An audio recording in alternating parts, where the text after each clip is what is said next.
The mahogany-paneled conference room at Mitchell, Stone and Associates smelled of old money and older grudges. I sat in the furthest chair from the head of the table, watching my cousins arrange themselves like they were posing for a family portrait that would hang in some country club. Derek, 35 and still living off his trust fund, had claimed the seat closest to Mr. Mitchell, our grandmother's lawyer. Beside him sat his sister Vanessa, whose idea of work was managing her Instagram account and planning charity galas she never actually organized. My Aunt Patricia, Derek and Vanessa's mother, perched at Derek's right side like a hawk eyeing prey. She'd been circling Grandma Rose's fortune for years, dropping hints about responsible family members and bloodline obligations. Across from them, my other cousins, Bradley and his twin sister Madison, whispered conspiratorially, occasionally glancing my way with barely concealed disdain. I'm Sophia Martinez, the family disappointment. At 28, I'm the granddaughter who chose social work over business school, who drives a 10-year-old Honda instead of leasing luxury cars, who lives in a modest apartment instead of the family compound. The one who spent every summer with Grandma Rose while the others were at expensive camps or European vacations they posted about endlessly. Well, Derek said, straightening his designer tie as I took my seat. Look who decided to show up after all. Vanessa didn't even look up from her phone. I'm surprised you could get time off from, what is it you do again? Work with homeless people. Community development, I replied quietly, though I knew the distinction was lost on them. They'd never bothered to learn what my job actually entailed, how I'd spent years building programs that transformed entire neighborhoods, how my nonprofit had become a model for urban renewal initiatives across the country. Right, Bradley chimed in, his voice dripping with condescension. Very noble. I'm sure Grandma Rose appreciated your charitable spirit.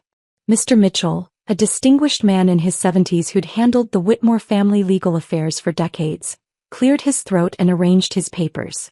The Whitmore name carried weight in this city, old shipping money that had evolved into real estate investments and influence. Grandma Rose had been the family matriarch, the one who held everything together after Grandpa died. Thank you all for coming, Mr. Mitchell began, his voice carrying the gravity of the moment.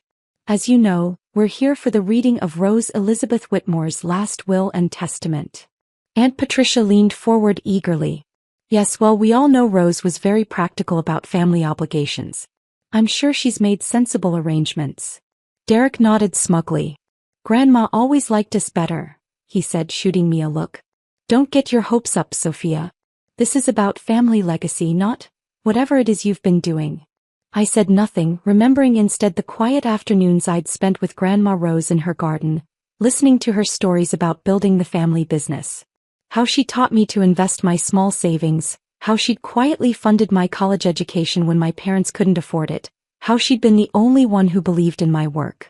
The estate, Mr. Mitchell continued, includes properties, investments, business holdings and liquid assets totaling approximately $50 million. The room fell silent. Even with the family's wealth, $50 million was substantial. Vanessa finally looked up from her phone. Bradley and Madison exchanged glances. Derek's smirk grew wider. Now, Mr. Mitchell said, adjusting his glasses, Mrs. Whitmore was very specific about her wishes. She spent considerable time ensuring her will reflected not just her family relationships, but her values and observations about each of you. Aunt Patricia sat up straighter. Of course, Rose always valued family tradition and responsibility. Indeed she did, Mr. Mitchell agreed, but something in his tone made me look up. Which brings me to the primary bequest. The entire estate, properties, business holdings, investments, trust funds, everything, goes to... The room held its breath. Derek's hand was already reaching for his phone, probably to call his financial advisor. Vanessa had that satisfied smile she wore when she got exactly what she expected. Goes to Sophia Elena Martinez. The silence that followed was deafening. Derek's phone clattered to the table. Vanessa's mouth fell open, her perfect lipstick making a small "oh" of shock. Bradley's face went through several colors before settling on purple. Madison looked like she might faint. Aunt Patricia stood up so quickly her chair nearly toppled backward. That's impossible, she sputtered. Rose would never, she's not even a Whitmore. She's my granddaughter, Mr. Mitchell said calmly, reading from the will. And according to Mrs. Whitmore's written statement, the only one who understood what family truly means. Derek found his voice first, though it came out as a croak. This is a mistake. She was probably confused, not thinking clearly. Mrs. Whitmore was in perfect health and sound mind when she updated this will 6 months ago, Mr. Mitchell replied. She also left individual letters for each of you. He began distributing sealed envelopes. Mine was thick cream-colored paper with my name written in Grandma Rose's careful script. The others received thinner envelopes. I could hear Vanessa tearing hers open immediately. This can't be right, she said, reading frantically. She says I never visited unless I needed money. Bradley was reading his letter, his face growing paler. She knew about the gambling debts. Madison's hands trembled as she read. The rehab. She knew about the prescription pills. Derek's letter remained unopened in his shaking hands. Aunt Patricia had sat back down heavily, staring at her envelope like it might contain a bomb. I opened mine slowly. Grandma Rose's voice seemed to speak from the pages. My dearest Sophia. If you're reading this, then my family has finally learned what I've known for years. That true worth isn't measured in bank accounts or social connections, but in character and compassion. While your cousins were learning to spend money, you were learning to help people. While they were networking at country clubs, you were building community centers. While they saw our family name as an entitlement, you saw it as a responsibility. The others will be shocked, but you won't be. You've always known this day would come. Not because I promised you anything, but because you were the only one who never asked for anything. My eyes filled with tears as I continued reading. The nonprofit you think is struggling? I've been your anonymous donor for 5 years. The community center you're trying to save? I bought the building and put it in trust for your organization. The scholarship fund you started with your own savings? I've been matching every donation 10 to 1. You thought you were working with limited resources, but you were actually managing a multi-million-dollar operation. And you did it brilliantly. The room around me had erupted into chaos. Derek was on his feet, pacing and shouting about contesting the will. Vanessa was crying, her mascara creating dark streams down her cheeks. Aunt Patricia was demanding to speak to Mr. Mitchell privately. But I was still reading, discovering that every project I'd struggled to fund, every program I thought I was building from scratch, had been quietly supported by the woman who believed in me when no one else did. There's more, sweetheart. The family business. It's not just real estate anymore. Over the past decade, I've been converting our holdings into exactly the kind of sustainable development you've been advocating for. Affordable housing, community centers, green spaces. You didn't know it, but you've been consulting on these projects through your nonprofits partnerships. You've been helping me reshape the family legacy into something worthy of the Whitmore name. Mr. Mitchell was trying to restore order, but Derek was having none of it. This is fraud, he shouted. She manipulated a sick old woman. Careful, Derek, Mr. Mitchell warned. Mrs. Whitmore also included provisions for potential challenges to the will. That stopped him. What kind of provisions? Should anyone contest this will, their individual trust funds, yes, you all have modest trust funds, will be immediately donated to charity. Mrs. Whitmore specifically named Sophia's Community Development Foundation as the beneficiary. Vanessa stopped crying. She wouldn't dare.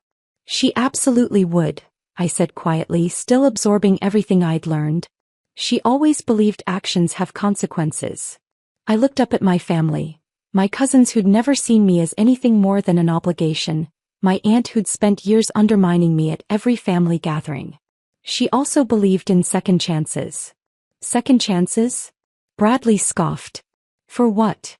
I folded the letter carefully and stood up. Grandma Rose didn't just leave me money. She left me a responsibility. To you, to this family, to this community.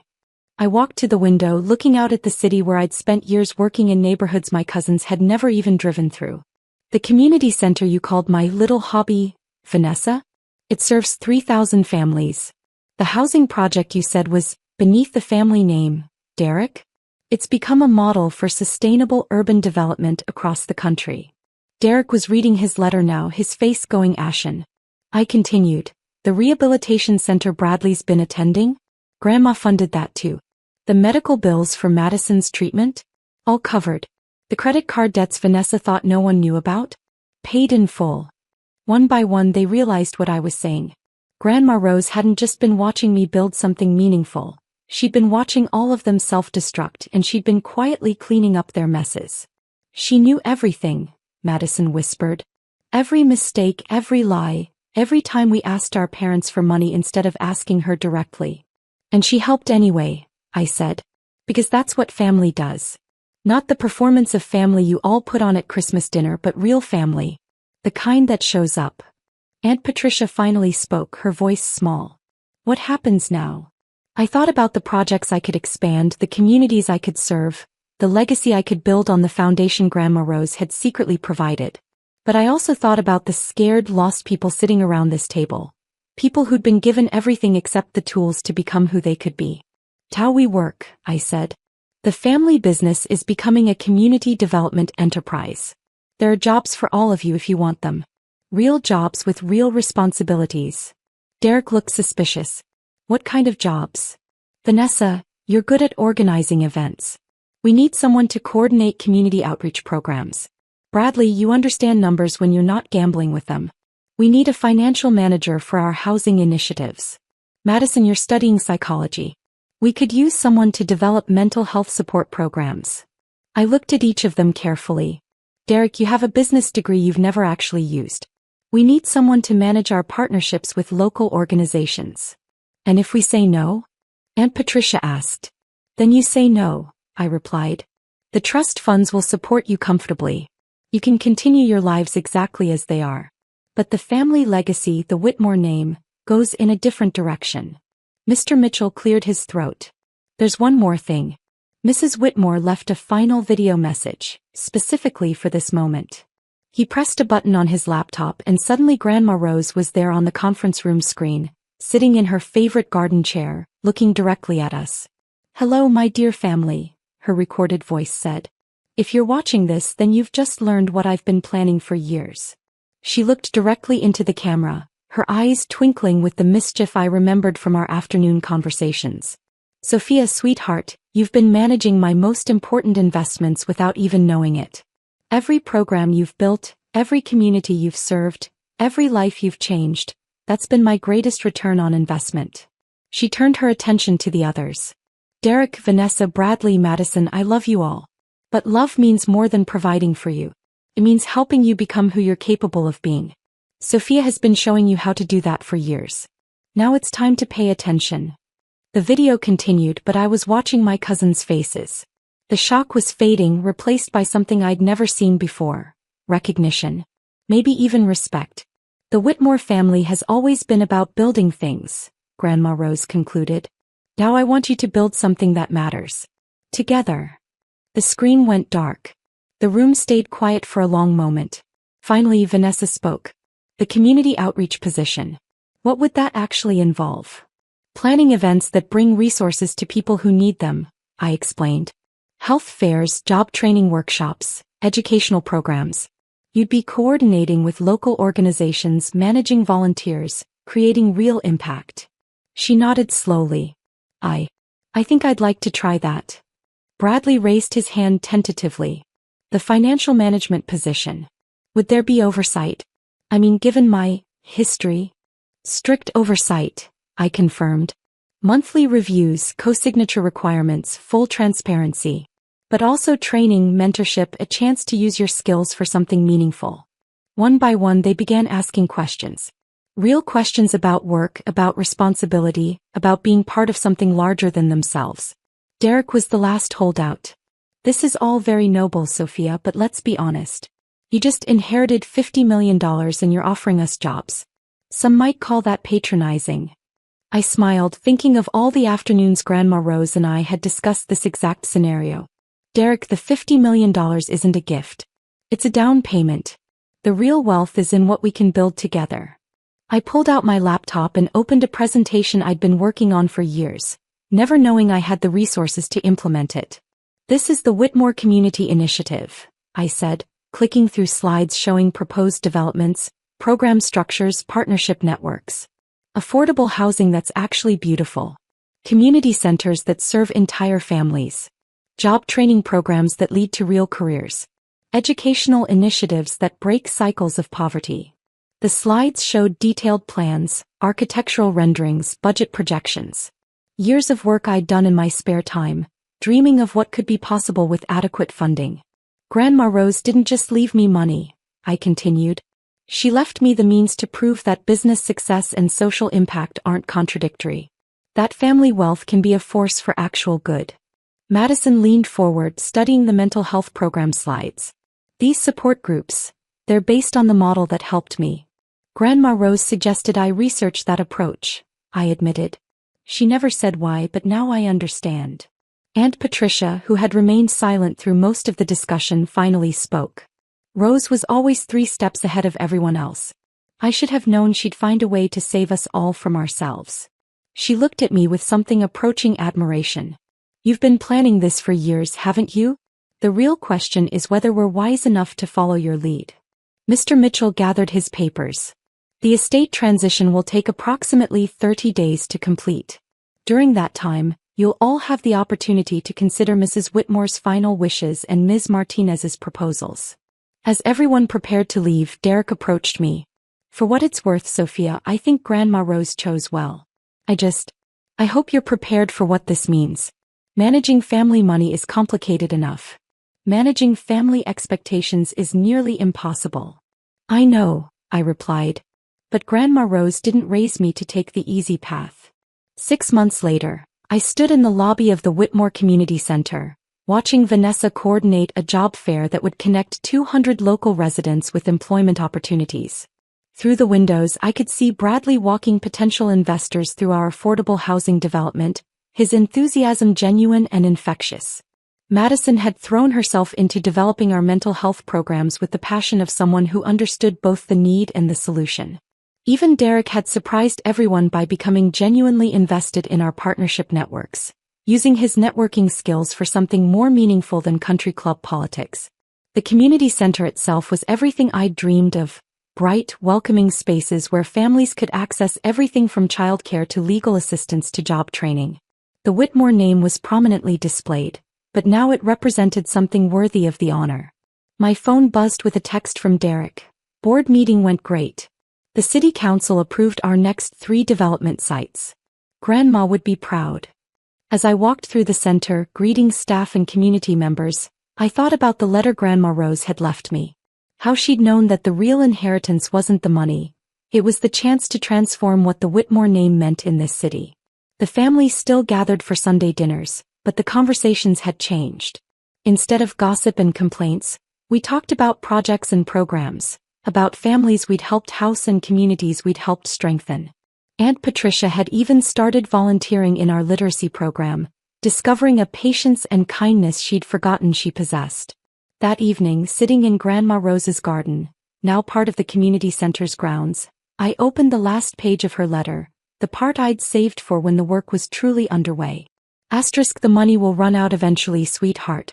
Money always does. But what you're building, the relationships, the trust, the proof that business can be a force for good, that's permanent. That's a legacy worth the Whitmore name. I couldn't be prouder of the woman you've become, or more excited about the world you're going to create. All my love and faith, Grandma Rose. P.S. Check the greenhouse. There's one more surprise waiting. I walked to the small greenhouse at the edge of the garden, now used for the community center's urban farming program. Behind a shelf of tomato seedlings, I found a small safe with a note taped to it. For when you're ready to think even bigger. Inside was a business plan in Grandma Rose's handwriting. Detailed proposals for expanding the Whitmore Community Initiative to 10 cities, complete with funding strategies and partnership agreements she'd already negotiated. Also in the safe was a photo of the 2 of us from my college graduation, both of us grinning in the garden. On the back she'd written, "The day I knew for certain you were ready to change the world." I smiled, tucking the photo into my jacket pocket. Tomorrow would bring new challenges, board meetings and budget reviews and the endless complexity of turning vision into reality. But tonight, surrounded by the sound of families enjoying the community space we'd built together, I felt the deep satisfaction of work that mattered. The Whitmore name would continue for generations, but now it would mean something worthy of Grandma Rose's faith. Not just old money and older prejudices, but active compassion and the courage to build something better. As I locked up the greenhouse and headed home to my apartment, still modest, still practical, but now by choice rather than necessity, I thought about the phone call I'd received that afternoon. Another city council, asking if the Whitmore Community Initiative model could work in their city. Change, it seemed, was spreading. One community, one family, one conversation at a time. Just as Grandma Rose had planned all along.